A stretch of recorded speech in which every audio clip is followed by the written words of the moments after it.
مکرم بھی رمضان شریف کی طرح آزمائش اور امتحان سے کم نہیں ہے۔ آپ پوچھیں گے کہ وہ کس طرح، تو اس کا جواب میں یوں عرض کروں گا کہ رمضان شریف میں مسجدیں بھر جاتی ہیں نمازیوں سے، اور عبادت کا ایک ذوق و شوق لوگوں کے دلوں میں پیدا ہو جاتا ہے، اور پورا مہینہ ماشاءاللہ مسجدیں آباد رہتی ہیں، نمازیوں کی تعداد زیادہ ہو جاتی ہے۔ اور جب شوال المکرم کا مہینہ آتا ہے تو انہی نمازیوں کی اور عبادت گزاروں کی آزمائش ایک نئے طریقے سے شروع ہو جاتی ہے کہ کیا اب وہ شوال میں بھی مسجدوں کو اسی طرح ہی آباد کرتے ہیں یا پھر اگلے سال ہی تشریف لائیں گے، اگلے رمضان پہ ہی زیارت کروائیں گے۔ تو یہ آزمائش ہے، پورا مہینہ ہم نے ایک جنگی تربیت حاصل کی، اپنے نفس کی اصلاح کے لیے رمضان شریف کے اوقات سے اور اس کی عبادات جو تقسیم کی گئی ہیں مختلف اوقات میں اللہ اور اس کے رسول علیہ الصلاۃ والسلام کی طرف سے، اس تربیت کا یہ نتیجہ نکلنا چاہیے کہ شوال المکرم میں اور باقی مہینوں میں بھی ہماری مسجدیں اسی طرح آباد رہیں اور نمازی آ کر اللہ کی بارگاہ میں سجدہ ریز ہوں۔ لیکن اس امتحان میں بہت کم لوگ کامیاب دکھائی دیتے ہیں۔ کچھ لوگوں کے ذہنوں میں تو شیطان کی طرف سے یہ وسوسہ ڈال دیا جاتا ہے کہ رمضان شریف پورا بڑی عبادت کر لی ہے، بڑی ہو گئی ہے، اب ذرا ریسٹ کر لیں۔ لیکن اسلام میں عبادت کے حوالے سے ریسٹ کا کوئی تصور نہیں ہے۔ جس طرح ہم سانس 24 گھنٹے لے رہے ہیں، کھانے پینے کی ضرورت بھی ہر وقت ہمارے ساتھ لگی رہتی ہے، ایسے ہی ہمارا پیارا رب اور اس کا پیارا رسول ہم اہل ایمان سے یہ چاہتے ہیں کہ یہ عبادت میں بھی اسی طرح تسلسل رہنا چاہیے، باقاعدگی رہنی چاہیے۔ اور حدیث پاک کا مفہوم بھی یہی ہے کہ عبادت بے شک تھوڑی کر لیں، لیکن اللہ کو وہ عبادت زیادہ پسند ہے جس میں وقفہ نہ ہو، مسلسل ہو، جاری رہنی چاہیے، کیونکہ ہمارا پیارا رب ہمیں ہر وقت اپنی رحمتوں سے نوازنا چاہتا ہے۔ وہ چاہتا ہے کہ میرے بندے مجھ سے مانگتے رہیں، میں انہیں عطا فرماتا رہوں۔ تو جب آپ عبادت کے لیے مسجدوں میں آئیں گے نہیں، اللہ سے کچھ مانگیں گے نہیں، تو وہ اتنا سخی، اتنا بڑا سخی ہے، نہ مانگنے سے ناراض ہو جاتا ہے، مانگنے والے سے راضی رہتا ہے، اور جو نہ مانگے اس سے ہمارا رب ناراض ہو جاتا ہے۔ تو یہ ماہ شوال المکرم خاص طور پر ہمیں یہ سبق سکھانے آیا ہے کہ رمضان شریف کا عبادت کا تسلسل یہاں بھی جاری رہنا چاہیے۔ اور قرآن کریم میں پروردگار عالم نے ارشاد فرمایا، حل جزاء الاحسان الا الاحسان، کیا بھلائی کا بدلہ بھلائی کے سوا کوئی اور ہو سکتا ہے؟ یعنی احسان کا بدلہ احسان ہے، اور احسان کا ایک تو مطلب ہے کسی کا بھلا کرنا، کسی کو مالی، دنیاوی، دینی، روحانی فائدہ پہنچانا احسان کہلاتا ہے۔ اور حدیث جبرائیل علیہ السلام کے مطابق احسان کا ایک مفہوم یہ بھی سرکار نے ارشاد فرمایا کہ جب بندہ مومن نماز کی حالت میں کھڑا ہو تو اسے یہ تصور کرنا چاہیے کہ میں اپنے رب کو اپنی آنکھوں سے دیکھ رہا ہوں۔ اگر کسی کو یہ تصور اور یہ خیال پختہ نہ ہو تو اتنا ضرور خیال رکھے کہ میرا رب مجھے نماز میں دیکھ رہا ہے۔ احسان کا ایک مفہوم یہ بھی ہے۔ تو جب ہم نماز کی حالت میں، عبادت میں اللہ کی بارگاہ میں حاضر ہوتے ہیں تو اللہ پاک ہم سب کو احسان کی کیفیت عطا فرمائے، اور جب رب اپنے بندے کو دیکھتا ہے کہ میرا بندہ میری بارگاہ میں عبادت بجا لا رہا ہے، قیام، رکوع، سجدہ اور قعدہ، مختلف حالتوں میں مجھے راضی رکھنے کی، مجھے خوش کرنے کی کوشش میں لگا ہوا ہے، تو پروردگار عالم کا اپنا فرمان ہے کہ احسان کا بدلہ احسان ہے۔ جب بندہ اتنی جد و جہد کرتا ہے تو مالک احسان فرما دیتا ہے اور اس کی حاضری کو قبول فرما لیتا ہے۔ نماز کے بعد یا اس سے پہلے ہمیں مختلف تسبیحات پڑھنے کا شوق دلایا گیا ہے۔ تفسیر روح البیان میں یہ بات نقل کی گئی ہے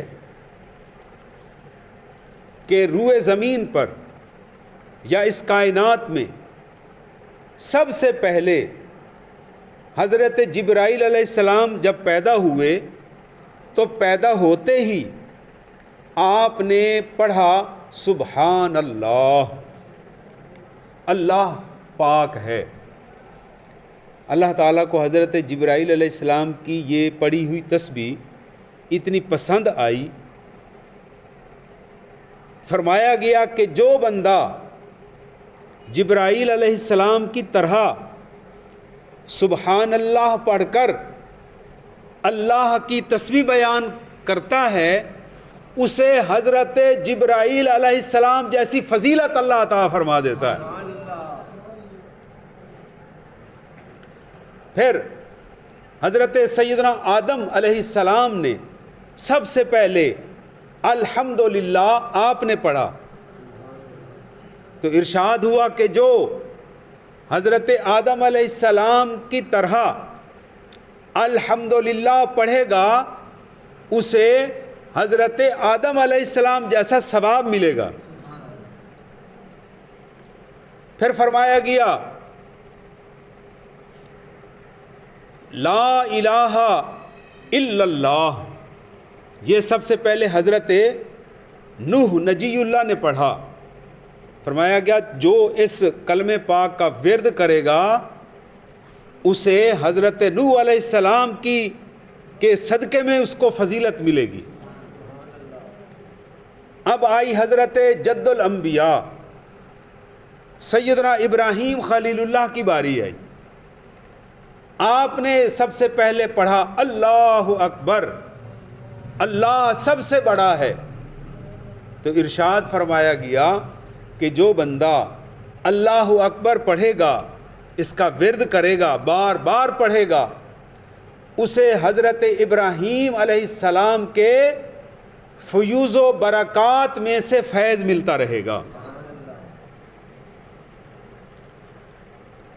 تو عبادت نماز سے پہلے بھی تسبیحات کا پڑھنا باعث فخر ہے، اور نماز کے بعد بھی، اور الحمدللہ ہم جمعہ کے فرضوں کے بعد بلند آواز سے ذکر اس لیے کرتے ہیں کہ لا الہ الا اللہ پڑھتے رہیں گے تو حضرت نوح علیہ السلام کے فیوز و برکات میں سے حضور کا صدقہ ہمیں فیض ملتا رہے گا۔ تو سبحان اللہ، الحمدللہ، اللہ اکبر، سبحان اللہ و بحمدہ، سبحان اللہ العظیم، لا حول ولا قوۃ الا باللہ العلی العظیم، یہ تمام اور بھی دیگر تسبیحات کتابوں میں موجود ہے، علماء سے آپ رابطہ رکھا کریں، ان سے پوچھا کریں، اپنے علم میں اضافے کی جستجو میں رہا کریں۔ دنیا بڑی کمالی ہے، سارا دن ہی کماتے رہتے ہیں، اور دنیا کے ساتھ ساتھ دین کی باتوں کو بھی حاصل کیا کرو۔ تمہارے ذہن میں ہر روز دین کی ایک نئی بات کا آنا ضروری ہے۔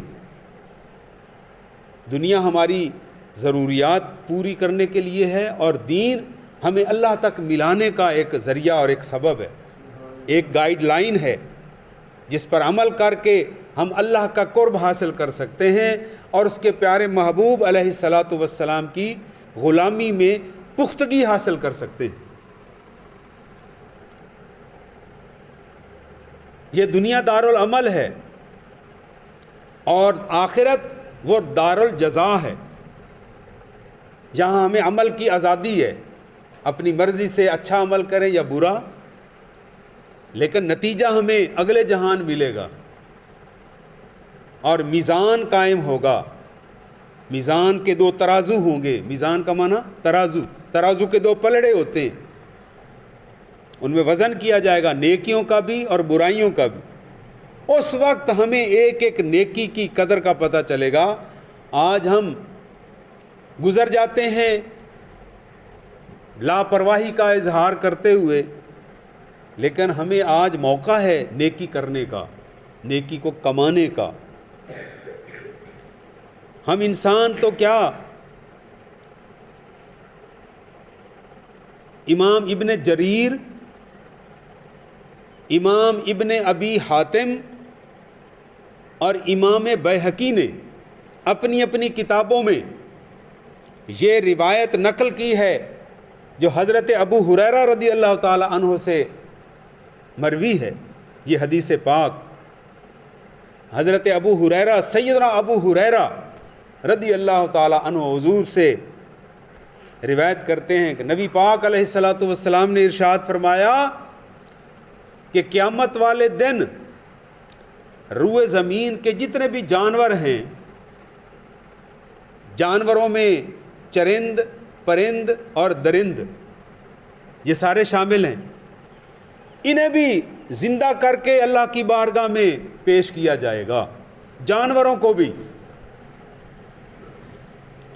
اور دنیا میں اگر ایک جانور نے دوسرے جانور کو تکلیف پہنچائی یا اس پر ظلم کیا یا اس کا حق مارا، تو قیامت والے دن اللہ کے انصاف کا آپ ملاحظہ فرمائیں، پروردگار عالم مظلوم جانور کا بدلہ اس ظالم جانور سے دلوائے گا۔ اور امام بغوی رحمۃ اللہ علیہ نے اس سے ملتی جلتی حدیث پاک، وہ بھی حضرت سیدنا ابو ہریرہ سے مروی ہے، وہ آپ نے بیان فرمائی ہے، نقل کی ہے کہ حتیٰ کہ دنیا میں ہم دیکھتے ہیں، ہمارے مشاہدے کی بات ہے، کچھ بکریوں کے سینگ ہوتے ہیں، کچھ بکریوں کے سینگ نہیں ہوتے۔ تو دنیا میں اگر کسی سینگ والی بکری نے بے سینگ بکری کو سینگ مارا، تو قیامت والے دن اللہ پاک اس بے سینگ بکری کو بدلہ دلوائے گا۔ جب یہ بدلے ان کے حقوق اور مظالم کے آپس میں بدلے اور انتقام ہو جائیں گے، تو پھر ارشاد ہوگا کہ اے سارے جانوروں، اب تم مٹی ہو جاؤ، ختم ہو جاؤ۔ تو یہ سارے جانور یہ مٹی کا ڈھیر بن جائیں گے، ختم ہو جائیں گے، لیکن اس سے پہلے بدلہ انہیں ضرور دینا پڑے گا، مظلوم جانور کو بدلہ ملے گا۔ یہ تو جانوروں کی بات ہے، ہم تو انسان ہیں۔ تو علماء نے پھر اس حدیث پاک سے یہ نتیجہ بیان فرمایا کہ جب جانور بدلہ دیے بغیر وہاں سے نہیں ہٹ سکتے، تو انسان یہ جو ایک دوسرے پر ظلم کر رہا ہے، ایک دوسرے کا حق کھانے میں شرمندہ نہیں ہوتا، اس کا کیا بنے گا؟ تو ایک اور حدیث پاک کا مفہوم یہ ہے کہ حضور نے فرمایا ہے میرے صحابہ جانتے ہو غریب کون ہے؟ تو صحابہ کرام کی یہ تربیت تھی، کسی چیز کا علم ہوتا اور اگر حضور پوچھ لیتے تو وہ آگے سے بتانے کی جرات نہیں کرتے تھے، یوں عرض کرتے تھے اللہ اور اس کا رسول بہتر جانتے ہیں۔ لیکن اگر حضور تاکید فرماتے، اصرار فرماتے، تو پھر صحابہ کرام ان لفظوں کے ساتھ عرض کرتے حضور ویسے تو اللہ اور اس کا رسول ہی بہتر جانتے ہیں، ہم دنیا کے حساب سے اس کا یہ جواب دیتے ہیں، عرض کرتے ہیں۔ تو حدیث پاک کا مفہوم یہ حضور نے فرمایا جانتے ہو غریب کون ہے؟ ہم تو سمجھتے ہیں نا کہ جس کے پاس مال و دولت نہ ہو، پیسہ نہ ہو، کھانے کے لیے وافر چیزیں نہ ہوں، کپڑا نہ ہو، پہننے کے لیے جوتا نہ ہو، ہم اسے غریب سمجھتے ہیں۔ لیکن سرکار فرماتے ہیں نہیں، اصل غریب میری امت کا وہ بندہ ہوگا جو دنیا سے تو نیکیاں لے کر آئے گا، قیامت والے دن دنیا سے نیکیوں کے ڈھیر اکٹھے کر کے لے آئے گا، پہاڑوں جیسی نیکیاں لے کر آئے گا، لیکن جب اس کو میزان کے سامنے کھڑا کیا جائے گا، اس کی نیکیوں کا وزن ہوگا، وہ بڑا خوش ہوگا، میں نے بڑی نیکیاں کما کے آیا ہوں، اللہ کو میں نے خوش کر دیا ہے۔ لیکن تھوڑی دیر کے بعد مجمع حشر میں اجازت ہوگی، ہاں بھائی یہ بندہ نیکیوں کے ساتھ حاضر ہو گیا ہے کوئی اس سے حق مانگنے والا؟ پھر لوگ باہر نکلیں گے، بڑی تعداد میں باہر آئیں گے، کوئی کہے گا یا میرے مولا جی اس نے میرا حق دبایا تھا، کوئی کہے گا اس نے مجھے گالی دی تھی، کوئی کہے گا اس نے مجھے بلا وجہ پریشان کیا تھا۔ بے شمار لوگ اس سے تقاضا کرنے کے لیے آئیں گے۔ تو حکم ہوگا اے فرشتوں، جن لوگوں کو دنیا میں اس نے ستایا تھا آج اس کی نیکیاں تقسیم کرو، ان لوگوں میں دو جن کو اس نے دنیا میں ستایا، پریشان کیا، حق مارا، آج اس کی نیکیاں ان کو دے دی جائیں۔ تو وہ اپنی آنکھوں سے دیکھتا رہے گا، کوئی 10 نیکیاں لے کے جا رہا ہے، کوئی 20 نیکیاں لے کے جا رہا ہے، کوئی 100 نیکیاں لے کے، جتنا بڑا اس نے حق مارا ہوگا اتنا ہی بڑا اس کو نیکیاں لوٹانی پڑیں گی۔ دیکھتے ہی دیکھتے اس کا نیکیوں کا ڈھیر چھوٹا ہوتا جائے گا، نیکیاں ختم ہو جائیں گی۔ لیکن حق مانگنے والے ابھی بچ جائیں گے۔ اللہ اکبر۔ تو ارشاد باری تعالی ہوگا جن لوگوں کا اس نے دنیا میں حق مارا تھا اب ان کے گناہ اس کے کھاتے میں ڈالتے جاؤ، نیکیاں تو ختم ہو گئی ہیں، اب ان کے گناہ اس کے کھاتے میں ڈالتے جاؤ، اب یہ گناہوں کا ڈھیر اس کا بڑھنا شروع ہو جائے گا، اور خالی ہاتھ رہ جائے گا۔ خالی ہاتھ کیا بلکہ دوسروں کے گناہ اس کے سر پر ڈال دیے جائیں گے۔ تو حضور نے فرمایا میری امت کا اصل غریب وہ بندہ ہوگا۔ آج ہمیں کوئی احساس تک نہیں ہے، بھائی بھائی کو نہیں بخش رہا، دوست دوست کو نہیں بخش رہا۔ اور میں نے عید والے دن بھی یہ عرض کیا تھا، ہمارا اگر دیکھا جائے تو پورے کا پورا ملک کمیشن پہ چل رہا ہے، ڈاکٹر، انجینئر، وکیل، پیر، عالم، یہ جتنے بڑے بڑے منصب کے لوگ ہیں، ان کو اللہ کی ذات پر یقین اور بھروسہ نہیں ہے، انہوں نے معاشرے میں اپنے ایجنٹ چھوڑے ہوئے ہیں، کمیشن پہ بندوں کو گھیر گھار کے میرے پاس لے آؤ، 2000 میں سے 500 تمہارا انعام ہوگا۔ مستری، یہ بھٹھے والے لوگ، ان کو کمیشن پہ ڈالا ہوا ہے، ہمارے بھٹھے کی اینٹیں بکواؤ، اتنے میں سے تمہارا 500 کمیشن ہو جائے گا۔ حتیٰ کہ میں کسی دوست کو اپنا مخلص سمجھ کر الیکٹرانکس کی دکان پر لے کے جاتا ہوں، یار میں نے فریج خریدنا ہے، کوئی کہتا ہے میں نے کوئی فلاں چیز خریدنی ہے، آپ ذرا ماشاءاللہ سمجھدار ہیں تو میرے ساتھ چلیں تاکہ میرا سودا اچھا ہو جائے۔ ایسے ہی ہوتا ہے نا، جس بندے کو آپ اپنا مخلص بھائی اور دوست بنا کر لے کے جا رہے ہیں وہ تو کمیشن پہ بک گیا، اس نے اگلے دکاندار سے اشاروں میں یہ میری چیز بکواؤ تمہیں اتنا کمیشن مل جائے گا. آپ اس کو لے کر گئے اپنا مخلص دوست اور بھائی بنا کر, اور وہ 500,000 پہ بک گیا, اس نے وہ چیز بکوا دی. ایسا ہے یا نہیں ہے؟ تو کہاں گئی دوستی, کہاں گئی محبت؟ اور ظالموں, ایک دوسرا آپ پر اعتماد کر رہا ہے اور آپ اس کے اعتماد کو یوں نیلام کر رہے ہیں. تو حضرات محترم, میری کڑوی باتیں ہو جاتی ہیں, سیدھی سادھی صاف ستھری باتیں جو معاشرے میں ہو رہا ہے. صرف پہلے قصے کہانیاں یا واقعات سنانے سے گزارا نہیں ہوگا, معاشرہ نہیں سلجھے گا جب تک ہم اپنے اندر ایک پازیٹیو چینج نہیں لے آئیں گے. ہمیں پتہ ہونا چاہیے کہ حضور نے فرما دیا کہ غریب وہ ہے جو نیکیاں لے کر آئے گا اور خالی ہاتھ رہ جائے گا, بلکہ دوسرے کے گناہ اپنے سر پر لے لے گا. تو ہمیں خیال رکھنا چاہیے اور اپنے رویوں کو دیکھنا چاہیے. بھلا کریں, انت بھلے کا بھلا, یہ بزرگوں کے اخوان ہیں, ان کے یہ فرمان ہیں, کر بھلا ہو بھلا, انت بھلے کا بھلا. اور لوگ, اچھا بھلا کرنے کے بعد لوگوں سے تعریف کی تمنا نہ رکھو. لوگ مجھے بڑا بڑا کہیں گے کہ بڑا چنگا بندہ ہے, اس نے فلاں نیکی کی ہے فلاں. لوگوں سے تعریف سننے کے لیے نیکی نہ کرو, ورنہ وہ نیکی ضائع ہو جائے گی. نیکی کرو تو پھر اللہ کو راضی کرنے کے لیے کرو, پھر دیکھو رب کیسے راضی ہوتا ہے. تو نیکی اور بھلائی کر سکو تو کرو, لیکن یہ صوفیاء کا, یہ بابا فرید الدین گنج شکر جیسے صوفیاء کا یہ سبق ہے. اول تو نیکی کرو, دوسرے کے ساتھ بھلائی کرو, لیکن اگر بھلائی نہیں کر سکتے, فرصت نہیں ہے, ہمت اور طاقت نہیں ہے, تو کم از کم دوسرے کا نقصان نہ کرو. یہ ہے اصل میں تصوف, صوفی ازم. تو پروردگار عالم ہمیں اپنے محبوب کا صدقہ ظلم سے بچائے, ہمیں بھی دوسروں پر ظلم سے بچائے اور دوسروں کو ہمارے اوپر ظلم کرنے سے بچائے.